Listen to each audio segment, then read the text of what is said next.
A lot of salespeople still act like the customer is starting from zero. They're not. Your future customer has already been educated by somebody. The question is whether it is you, your competitor, Google, YouTube, AI, or some random person on a Facebook group.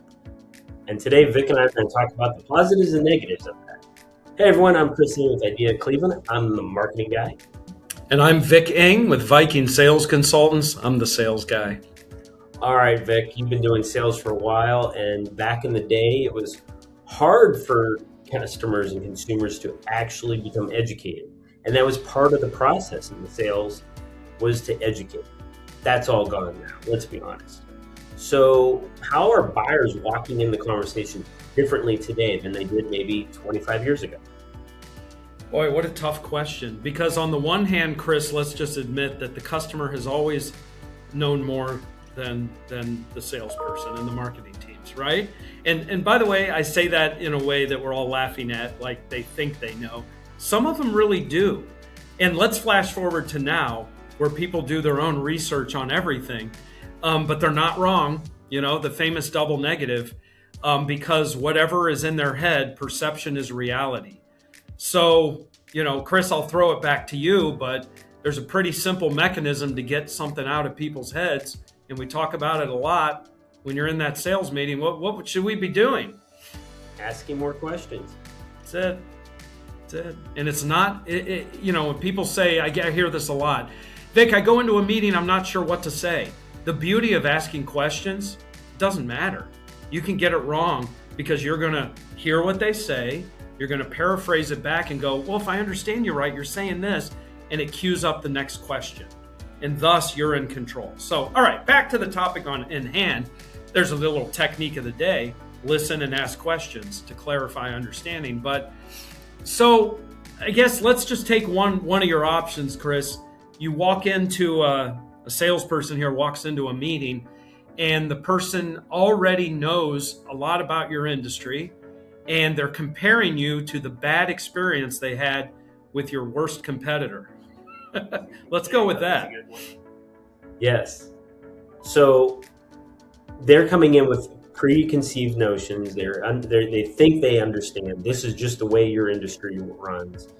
And also, they did some research where I watched a YouTube video, and now I know all about what you're supposed to be doing for me. So there's just I just need to decide if I'm going to go with you or not. But the problem is that everybody does things a little bit differently. Every CPA works a little different. Every social media manager works a little differently. Every business coach is completely different for people. But the idea that because the customer comes in and they have this closed-minded mindset, I already know more than you guys should know, I'm not ready to listen. I'm just going to tell you what I want. That's the hard part. So I have some techie clients, and I can't understand all the tech. That's their job. But what I do is I can understand exactly the gist of what they're offering and the pains they're solving. But when they encounter a difficult client in that way that, and I say difficult, let's clarify, they don't want their time wasted. We are coming in there to sell something, and they know it.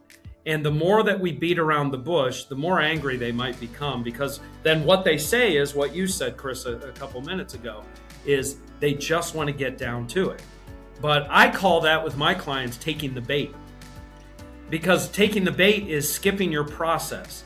And we've already established clearly in this podcast and many others, the first step is to ask questions and listen. And visually, it's what is your current state? What's your ideal state in whatever we're talking about? And there's your whole gap. And if we can just get a little bit better, but you have to understand that before you can do anything. So I was saying my tech clients, sometimes I'll have them disarm a customer, not to make them feel dumb, but to start asking questions that are tech heavy. Hey, I already know how this works. Okay, ask them a question and they'll go, oh, well, what's that? So at least the dynamic has changed. It shouldn't be a power struggle, but at least now you can get them to calm down and realize that they don't know everything. Now, if you're in a commoditized, maybe service-oriented market where there isn't that tech speak, You just have to persevere through your process and say, okay, Chris, I'll take an example. You understand exactly how the widget industry works, but let me just ask you a few questions to understand how you're using the widget. Because, believe it or not, some customers are using it wrong. I know you're not. Let's make sure. Yeah. And if you think about it also, the role of the salesperson is not just to sell you the product or service. You got to make sure that you're actually a good fit and you're going to be a good client of ours. So if you start eliminating elements, I think you talk about jumping in your sales cycle and going, all right, I'm just going to go here and I'm going to go here. Normally we do all this in between, but you're ready to sign, so I'm not going to do it. That creates a bad client sometimes for you. Oh, that's terrible. You're skipping the basic steps of getting to know each other, qualifying, setting and managing expectations. That's a rule and a hill I'm always going to die on, is when you have a process, you do not compromise from the process. Here's a line, everyone. My clients have heard it. You can take this. It goes like this. Hey, Chris, I can appreciate you're ready to give me your money, but we've waited our whole lives to work together.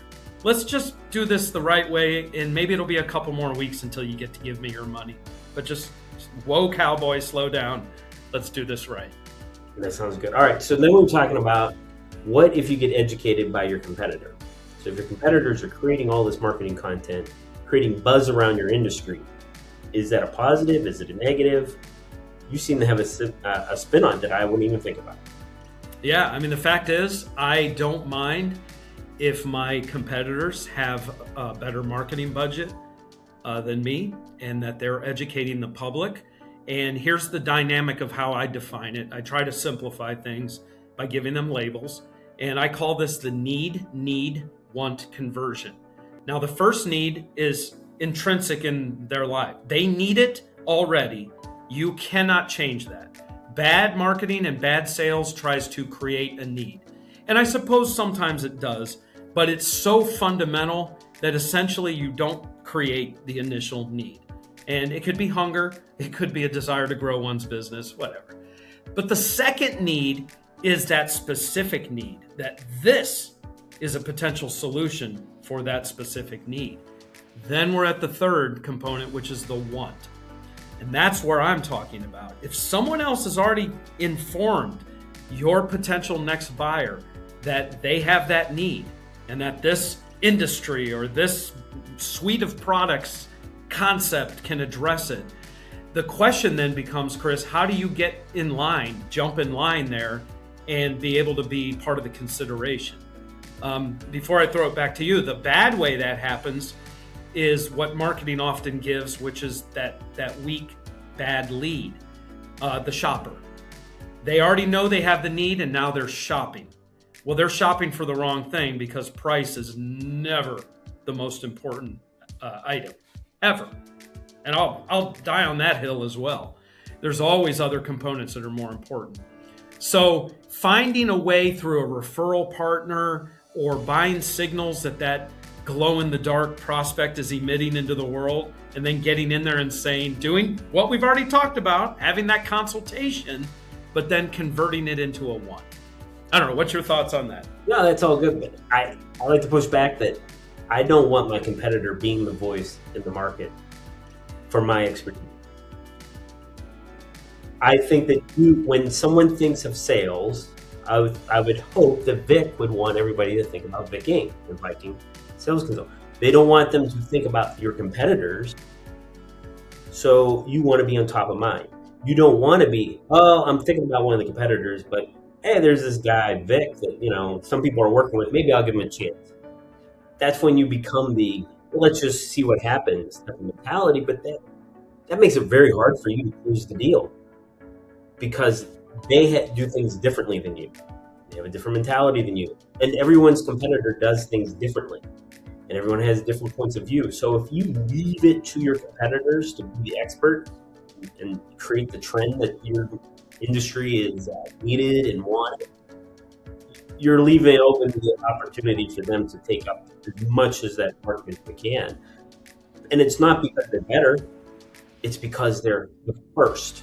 They're the first one that gets to plant the seed in someone's head and say, hey, have you ever thought maybe your sales issues have nothing to do with anything, but you need some training and a process?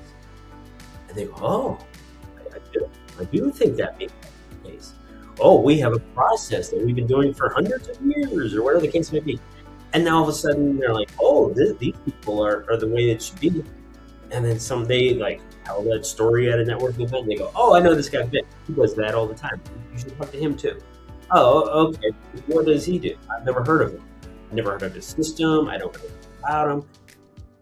Now, you're having this meeting with them.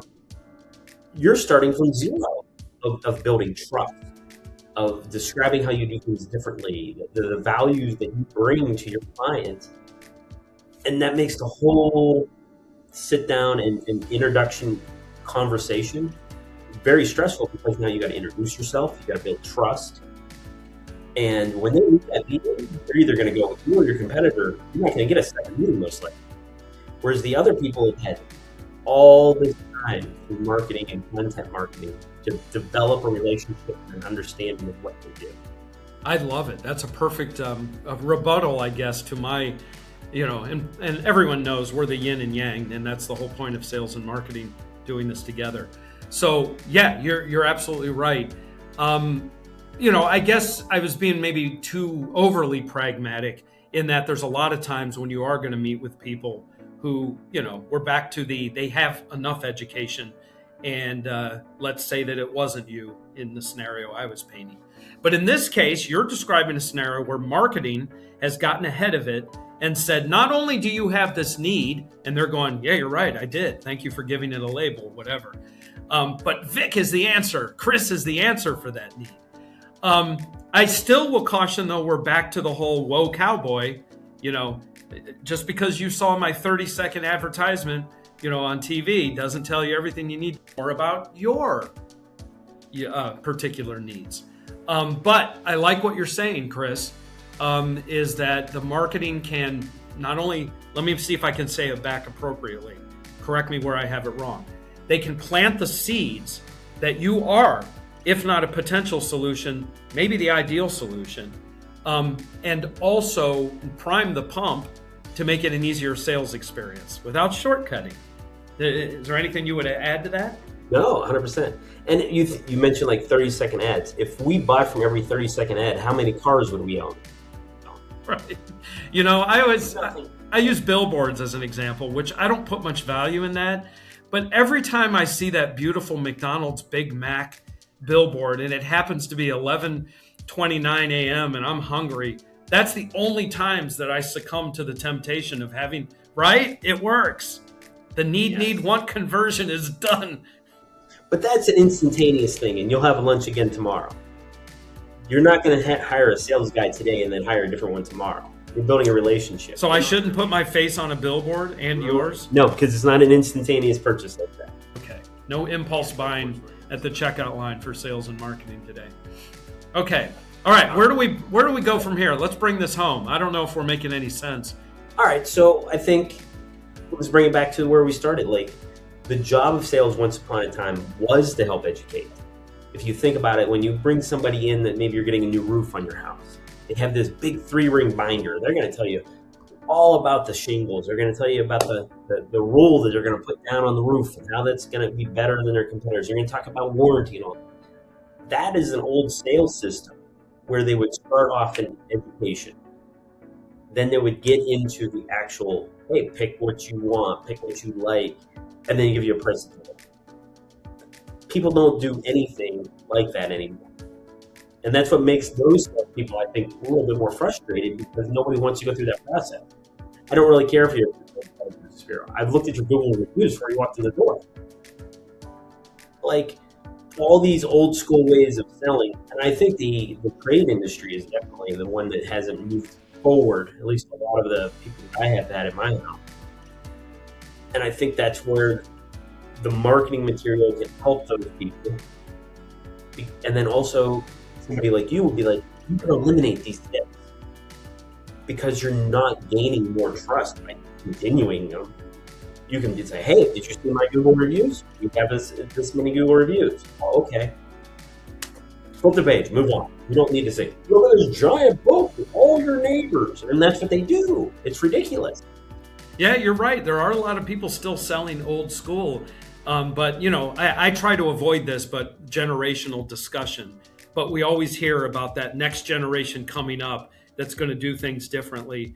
And when you allow it to be technology enabled, that's where the reality comes in. And once upon a time, the internet was new. And now I'm being told people make decisions from AI. However you look at it, right? Whether it's a fax machine spitting out information or AI having an intelligent conversation, we're back to potentially your competition, educating your customer for better or for worse if you're not the one doing it first. But it doesn't change. I think we settled on another core item, which is that salesperson is there to build the trust and connecting to the reality of what they will get, manage the expectations. And, the hill I'm always going to die on is, and so are you, ask questions, listen, understand their needs. And I'll leave you with this thought, assuming we're wrapping up this podcast, is I've steered away lately, Chris, from calling meetings things like discovery meetings. I like to call them an alignment meeting, because a discovery meeting is, Chris, let me come in and learn all about you. And you're going, why? You're trying to sell me something. But if I say, I recognize that you might have a need for this, and you're like, yeah, I'm listening. Let's have a meeting to see if we're in alignment. I don't even know if I'm the right person for you. That's a whole different tone for the meeting, and I think it's healthier for both parties. What do you think? I 100% agree with that, and I say that all the time too. When we have these discovery calls, I'm not like, hey, we're learning about each other. I might not even be the right fit for you. You might not be the right fit for me. Like it has to gel properly for me to work with a client. It goes both ways. And if you're open about that with your business, people are more willing to open up, have conversations, and then you get to actually see, is this a good client for me? They're going to find out if you actually can do the right service that they want, because people have expectations in their head, and they have their own form of reality. And you don't want them to have their own form of reality when they close a deal with you and you haven't shown them your reality. Love it. Not to be confused with that gimmicky sales tactic, the takeaway, where you go, I don't know, maybe this isn't for you. I'll just go away. That's a whole other thing. Then we don't like that kind of stuff. Yes. All right. Well, thanks so much for checking out our video here. And make sure you subscribe and check out some of our other videos. Have a great day.